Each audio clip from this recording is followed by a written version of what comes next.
Back in November, Nebraska voters had the opportunity to vote on a ballot measure on whether or not to cap payday lender loans to a maximum APR of 36%, and nearly 83% of voters were in support of those caps. Since that time, at least two payday loan businesses, Check and Go and Advance America, have already shut their doors. I sat down with Platte Valley Company's Executive Vice President Zach Karpf, and this week we'll go over in a three-part series covering what these payday loans are, why many in the industry view these as predatory in nature, how to address the need to bridge the gap for those who relied on payday loans, and getting on that financial road to recovery. So starting at the top, Karpf explains what a payday loan is.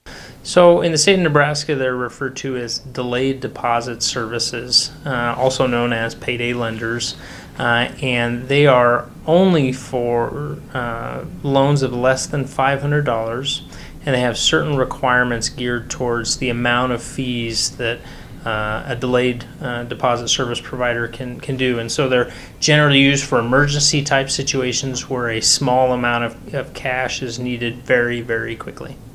However, in many instances, that is not how these loans were being utilized, and rather, they're willing to, in essence, pay $75 on top of their $425 loan to get them from paycheck to paycheck.